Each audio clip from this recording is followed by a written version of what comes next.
Okay buddies, आज हम देखने वाले हैं मैशल के सीजन 2 का एपिसोड 1। लेकिन उससे पहले अगर तुम इस चैनल पे नए हो और एनिमे रिलेटेड कंटेंट देखना चाहते हो तो बिना देरी किए सब्सक्राइब कर लो फटाफट से इस चैनल को। एपिसोड की शुरुआत एक नरेशन से होती है जहां पर हमें बताया जाता है डिवाइन विजनरीज जो कि इस मैजिक वर्ल्ड के टॉप मोस्ट मैजिक यूजर्स हैं और ये मैजिक वर्ल्ड यही लोग चलाते हैं। जो नए डिवाइन विजनरीज होते हैं उन्हें मैजिक ब्यूरो ज्वाइन करने का ऑफर मिलता है एंड मैजिक ब्यूरो इस वर्ल्ड का सबसे टॉप मोस्ट इंस्टीट्यूट है जो मैजिक रिलेटेड टास्क को देखता है। लेकिन डिवाइन विजनरीज का एक और काम होता है जो है सोसाइटी में चल रहे बुरे कामों के ऊपर रोक लगाना। इसके बाद हमें पिछले सीजन का छोटा सा रीकैप दिया जाता है। यहाँ पर हमें बताया जाता है कि कैसे मैश और उसके दोस्तों ने मिलकर मैजिया लूपस को हरा दिया था, जिससे होता यह है कि लैंग हाउस के सारे कॉइन एडलर हाउस को चले जाते हैं, जिसकी वजह से मैश और उसके दोस्त डिवाइन विजनरीज बनने के और भी ज्यादा करीब पहुंच जाते हैं। इसके बाद सेल वॉर के अगेंस्ट बैटल की वजह से पूरे ईस्टर्न एकेडमी में यह अफवाह फैलने लगी कि मैश मैजिक का यूज नहीं कर सकता है। इसके बाद सीन प्रेजेंट का दिखाया जाता है। यहाँ पर मैश फिन से कहता है, इन सभी लड़ाइयों से मैं बहुत ज्यादा थक चुका हूँ, इसलिए अब हम स्कूल के बाद अपना विक्ट्री सेलिब्रेशन करेंगे। इसके बाद हमें एक फ्लैश बैक दिखाया जाता है जहाँ पर एक स्टूडेंट मैश के दोस्तों को ये कह रहा होता है कि मैं जान चुका हूँ कि मैश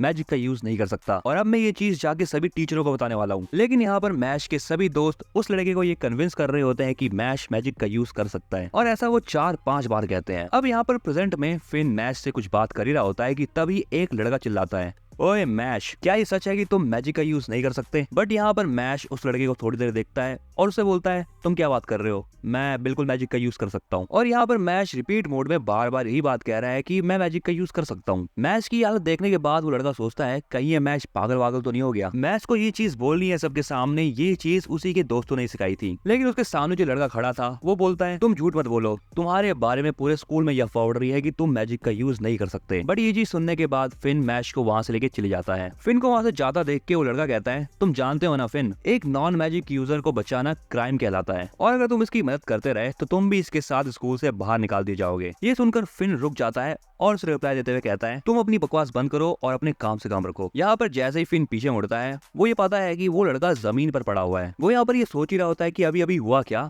कि तभी उसे लेंस सामने से आता हुआ दिखाई देता है। लेंस ही वो है जिसने उस लड़की की हालत ऐसी कर दी है। वो लड़का खड़े होने के बाद कहता है, आखिर तुमने मेरे साथ ऐसा क्यों किया? लेंस इसके रिप्लाई में कहता है कि तुमने मेरा दिमाग खराब किया इसलिए मैंने ये करा। वो लड़का लेंस के ऊपर चिल्ला रहा होता है लेकिन तभी वहाँ पर लेमन और डॉट आ रहे होते हैं। यहाँ पर हमें दिखाई देता है कि डॉट की पूरी बॉडी पर पट्टियां लिपटी हुई है। लेमन बताती है कि डॉट के 6 रिब बोन टूट चुके हैं, इसी के साथ उसके हाथ और पैर में भी फ्रैक्चर हो रखा है। अब यहाँ पर सीन शिफ्ट होता है और हमें दिखाया जाता है स्कूल के खत्म होने के बाद का सीन। ये जगह है एडलर डॉम, रूम नंबर 302। यहाँ पर मैश और उसके दोस्त विक्ट्री सेलिब्रेशन कर रहे हैं। यहाँ पर मैश कहता है, हमें लैंग के कॉइन मिल चुके हैं, इसका मतलब ये है कि हमें बस थोड़ा सा ही वेट करना है डिवाइन विजनरीज बनने के लिए। तभी हमें दिखाया जाता है कि उनके सामने एबल और एबिस भी होते हैं। यहाँ पर फिन एबल के हाथ में एक डॉल को देखकर डर जाता है। वो ये सोच रहा होता है कि ये एबल पार्टी के अंदर डॉल क्यों लेकर आया, लेकिन एबल कार्ड का डेक निकाल के कहता है, अगर हम बोर होंगे तो इसे भी खेल सकते हैं। एबल कहता है, मेरा तुम लोगों से दोस्ती करने का कोई भी प्लान नहीं है, ये सब कुछ मैं बस एबीस के लिए कर रहा हूँ। यहाँ पर एबीस भी सबको डराते हुए बोलता है, अगर किसी ने भी लॉर्ड एबल को हराने की कोशिश करी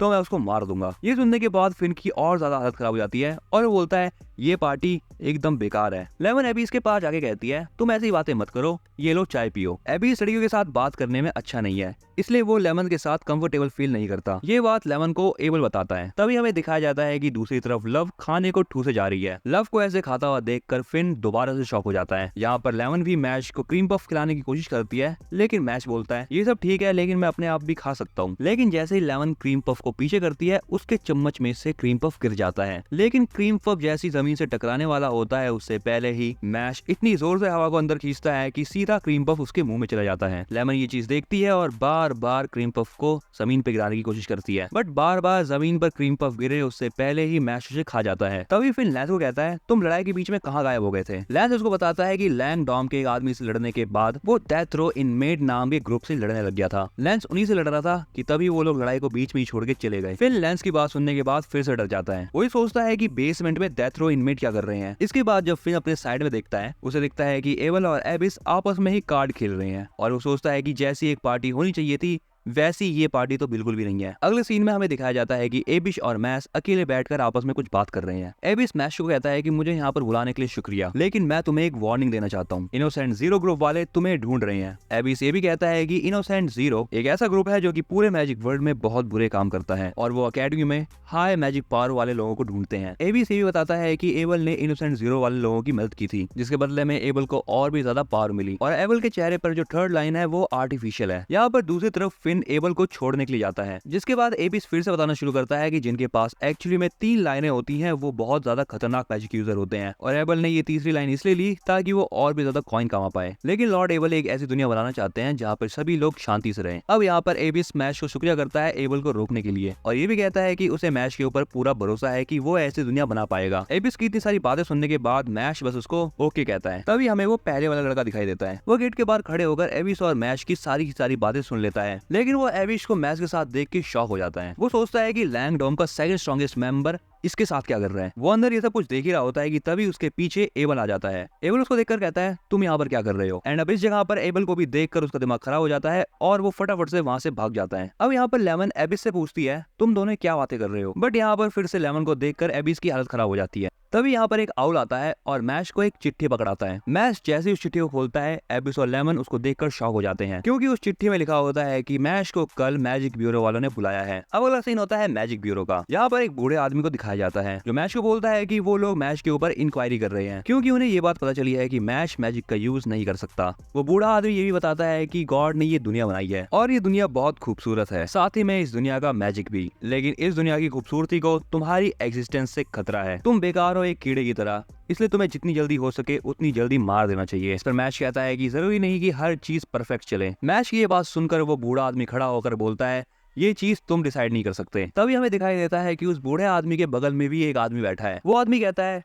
अंत में एक चीज ही मैटर करती है और वो है सक्सेस, और ये करने के लिए तुम्हें सबसे पहले खुद के ऊपर भरोसा होना चाहिए। वो मैश को बोलता है कि तुम में एक रियल मैन बनने का पोटेंशियल है। तो हमें पता चलता है कि ये आदमी लाइट केन डिवाइन विजनरी है जिसका नाम है ग्रैंड्स। वो बूढ़ा आदमी उस डिवाइन विजनरी को देखकर चौंक जाता है और बोलता है आप यहाँ क्या कर रहे हैं। ग्रैंड्स कहता है ये चीज मैटर नहीं करती। क्यों, सही कहा ना मैंने, मशरूम। यहाँ पर वो मशरूम मैश को कह रहा है, जिसके ऊपर मैश भी कहता है हाँ बिल्कुल सही कहा आपने। इसके बाद ग्रैंड्स मैश को कहता है हम रूल्स के मुताबिक चलते हैं और मेजॉरिटी लोग रूल्स को फॉलो भी करते हैं, इसीलिए क्या तुम मेजॉरिटी को अपनी तरफ कर सकते हो। तभी ग्रैंड्स अपने हाथ से एक कार्ड को फेंकता है जो जमीन पे गिरते ही एक कैंडल बन जाती है। ग्रैंड्स बोलता है बिना मैजिक का यूज करे इस कैंडल को जला कर दिखाओ और तुम इसको टच भी नहीं कर सकते। इस पर मैश कहता है क्या बिना टच करे जलाना है। ग्रैंड्स बोलता है हाँ, क्योंकि इस वर्ल्ड में मैजिक ही सब कुछ है, इसीलिए तुम्हें ये चीज प्रूव करने के लिए मैजिक से भी ऊपर एक चीज करके दिखानी पड़ेगी। बगल में खड़ा बूढ़ा आदमी भी सोच रहा होता है कि ये क्या बकवास किया जा रहा है, कोई भी बिना मैजिक का यूज करे और बिना हाथ लगाए इस कैंडल को कैसे जला सकता है। अब यहाँ पर मैश अपनी वैन लेकर आगे बढ़ता है। ये देखने के बाद वो बूढ़ा आदमी सोचता है ये छड़ी से आखिर करेगा क्या, क्योंकि ये मैजिक तो यूज कर ही नहीं सकता। ग्रैंड्स पागल हो चुका है और वो इस बच्चे से फालतू की चीजें करा रहा है। तभी मैश अपनी उस छड़ी को बहुत तेजी से जमीन के ऊपर रगड़ने लगता है। वो छड़ी को इतनी तेज रगड़ता है जमीन के ऊपर कि उस जमीन से भी चिंगारी और आग निकलती है और अब उसके आसपास आग ही आग हो जाती है। मैश की इस हरकत को देखकर वो बूढ़ा आदमी सोचता है आखिर ये कैसे हो सकता है, ये पूरी जमीन तो खाली स्टोन की बनी हुई है। बट फाइनली ऐसा करने के बाद मैश बिना छुए और बिना मैजिक का यूज करे उस कैंडल को जला देता है। इसके बाद मैश खड़े होकर ग्रैंड्स को बोलता है मैं अपनी फिस्ट से इस मेजॉरिटी को अपनी साइड करूंगा। ये देखने के बाद ग्रैंड्स बोलता है तुम तो बहुत कमाल के बंदे हो। इसके बाद हमें दिखाया जाता है कि बाहर से बहुत सारे डिवाइन विजनरीज अंदर आ रहे होते हैं, जिसमें कुछ डिवाइन विजनरीज ये भी कहते हैं मैजिक लेस स्टूडेंट के लिए पनिशमेंट। क्या फालतू की बात है, पता नहीं मिस्टर वॉलबर्ग क्या सोच रहे हैं। यहाँ पर एक चश्मे वाला डिवाइन विजनरी कहता है रूल्स सबके लिए हैं और इससे कोई भी नहीं बचेगा। अंदर मैश ग्रैंड्स को मीटिंग खत्म करने के लिए कहता है, जिस पर वो बूढ़ा आदमी कहता है ये तुम क्या बकवास कर रहे हो, ये अलाउड नहीं है। तभी मैश के पैरों पर बहुत सारी सैंड आकर इकट्ठा होने लगती है और एकदम से मैश के ऊपर सैंड का अटैक भी होता है। इस अटैक को मैश रोक लेता है और ग्रैंड्स को पूछता है ये सब क्या हो रहा है। तभी एक साथ इतने सारे डिवाइन विजनरी को देखकर वो बूढ़ा आदमी चौंक जाता है और उन डिवाइन विजनरी से पूछता है आप सब एक साथ क्या कर रहे हैं। जिस पर एक डिवाइन विजनरी कहता है हमें मिस्टर वॉलबर्ग ने यहाँ पर बुलाया है। ये है इमोर्टल केन डिवाइन विजनरी जिसका नाम है रेनेटस रिवॉल्व, और ये है आइस केन डिवाइन विजनरी जिसका नाम है सुरारा। ये है फ्लेम केन डिवाइन विजनरी जिसका नाम है काल्डो। ये है ड्रैगन केन डिवाइन विजनरी जिसका नाम है अगीटो। ये है नॉलेज केन डिवाइन विजनरी जिसका नाम है सोफिना। एंड फाइनली ये है डिजर्ट केन डिवाइन विजनरी जिसका नाम है ऑल्टर। यहाँ पर ये सभी लोग कहते हैं अगर हम इसको छोड़ देंगे तो सिस्टम कोलैप्स हो सकता है, इसीलिए मैश के ऊपर डेथ पेनल्टी लगाई जाएगी। ये सुनने के बाद मैश बहुत ज्यादा शॉक हो जाता है। तभी तभी हमें पीछे दिखाया जाता है कि इस बूढ़े आदमी को कुछ हो जाता है। वो डिवाइन विजनरी से कहता है तुम्हारी ये सारी बातें अनएक्सेप्टेबल हैं। जिसके बाद वो बूढ़ा आदमी कहता है हम हैं इनोसेंट जीरो और इस लड़के को हमारे हवाले कर दो। यहाँ पर एक डिवाइन विजनरी सोचने लगता है कि यहाँ पर इनोसेंट जीरो क्या कर रहा है, क्या इस लड़के का ओरिजिन कुछ अनयूजुअल है। मैश बोलता है मैं किसी के भी कब्जे में नहीं हूँ। तभी इनोसेंट जीरो बोलते हैं